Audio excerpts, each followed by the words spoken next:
Thank you, Tim. Thank you, bud. Okay, so now we will move on to item 13, discussion. And I'd just like to acknowledge Dr. Megan Woods, MP for Wigram, who's sitting. Thanks for coming along. Right, we'll hear now from Mike Mora on behalf of Greater Hornby Residents Association, who will speak regarding Gilberthorpe's Road and future issues and options. Haven't seen you for ages, mate. Thank you, Mr. Mayor and councillors. Derek Phelps, who is the chair of the Greater Hornby Residents Association, is going to join with me because we were both putting a submission in, and then we were informed that only one of us could make our submission. So this is the one that I wrote out, but Derek's going to join me in presenting that today. So, and really pleased to see Megan Woods here with us today as well, supporting us here, and that's very encouraging. And I'm presenting this today to plead with you today to give the community more time on this important matter. Around 28 years ago, the community board carried out a community needs assessment done by our board staff member Penelope Goldstone, and I see Penelope's here in our midst today. Hi Penelope. Was that time about right? 28 years ago? Sound to me. Okay. And that was that report showed the need for a multicultural centre and other needs in the Hornby High Broomfield area. The property was purchased for and set up as Te Whareau Ngā Whetū. Excuse my spelling. But anyway, and that's the House of the Stars, House of Stars. And a Maori lady, Mrs. Winnie Heppy, was employed to run the centre. And it was later taken over by the Maori Women's Welfare League. And that seemed to be a quite an insular organisation to us in Hornby, and it was dealing with more citywide activities, of course, with the Maori Women's Welfare League. And then it came as a surprise to us when we found out that they'd left the premises and it was just sitting vacant. So that was when we really started to wonder what was happening there. And it was later, Ross Holliston, the late Ross Holliston, I'd like to remember him here today because he'd done a lot of work on this as well. And those hoardings that you can see behind us, him and I put on the fence around that property. And I went down last night in the rain and took them down and brought them in here today.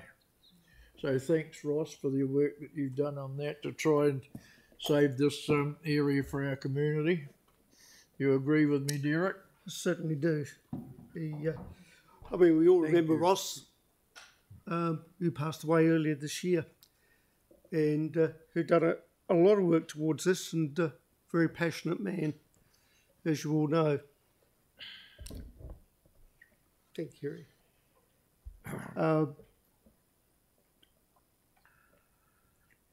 During this time that we sort of waited, we know there was a little fire on the property, which didn't amount to much. It was only a small toilet block area, which is easily bit more than that, yeah. Which is fairly easily fixed. I mean, it wasn't major, but it certainly doesn't sort of warrant demolishing the whole place and having like 30 or 40 homes built on it, which is only going to increase the problem with the infrastructure in that area. And also during that time, after that fire, and part of that building's been demolished now anyway, but you must know the history of that anyway, because it's an old barracks blocks from Burnham that I used to live in those jolly things in the middle of winter out there.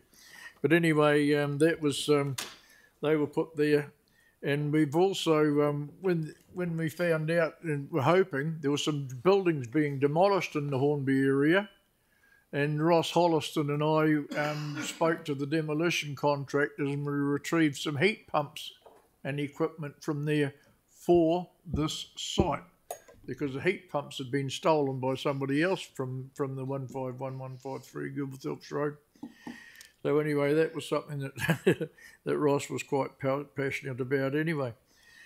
But so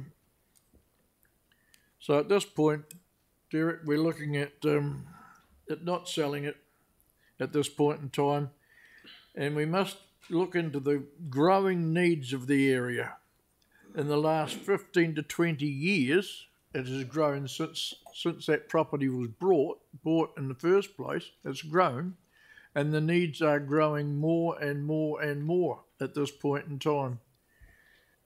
And we're going to hear today from a lot of other groups, aren't we, Derek?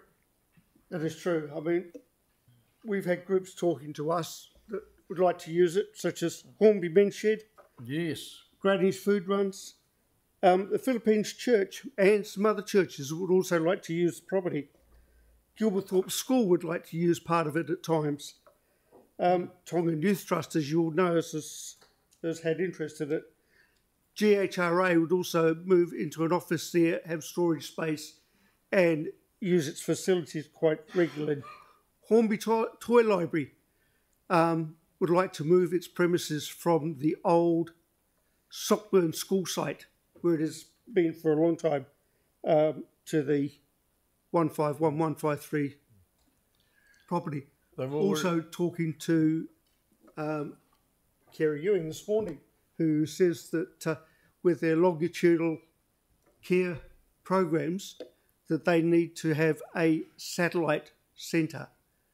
And 151153 Gilberthorpe's would be an ideal spot to be able to rent or lease some space off the current owners, which hopefully that you'll allow that to go along with the current proposals that are being put in front of you.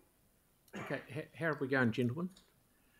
That's really it. I've just and I've put down here, is there any questions? But it looks like we might be out of time for questions. But what I'm pleading with you to do today is to seriously consider this.